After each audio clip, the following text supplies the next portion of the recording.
আমাদের কাছে ময়মনসিংহ থেকে একজন রোগী আসছিলেন অনেক আশা নিয়ে, যার 8টা প্রেগন্যান্সি লসের পর 9 নম্বর প্রেগন্যান্সির সময় আমরা দেখলাম যে পারফেক্টলি কারণকে খুঁজে বের করা গেল এবং ট্রিটমেন্ট দেওয়া গেল এবং তিনি কিন্তু একটা সুস্থ বাচ্চা নিয়ে হাসি মুখে বাড়ি গেছেন। অনেকেরই ধারণা আছে যে প্রেগন্যান্সি একবার লস হলে আর হবে কিনা। অনেকে প্রশ্ন করেছেন বারবার প্রেগন্যান্সি লস হচ্ছে বা মিসক্যারেজ হচ্ছে, আমি আসলে কি করব।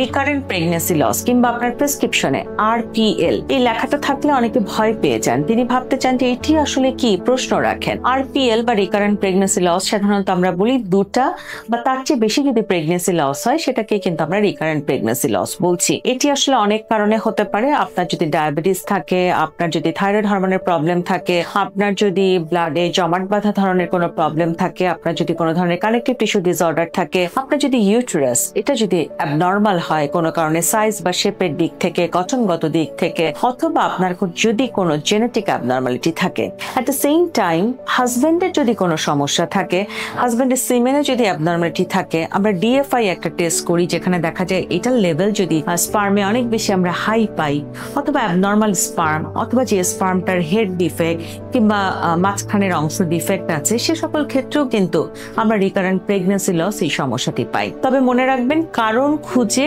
যদি সঠিকভাবে কারণটির সমাধান আমরা দিতে পারি তাহলে কিন্তু সাকসেসফুল প্রেগন্যান্সি সম্ভব। আমাদের কাছে ময়মনসিংহ থেকে একজন রোগী আসছিলেন অনেক আশা নিয়ে, যার 8টা প্রেগন্যান্সি লসের পর 9 নম্বর প্রেগন্যান্সির সময় আমরা দেখলাম যে পারফেক্টলি কারণকে খুঁজে বের করা গেল এবং ট্রিটমেন্ট দেওয়া গেল এবং তিনি কিন্তু একটা সুস্থ বাচ্চা নিয়ে হাসি মুখে বাড়ি গেছেন।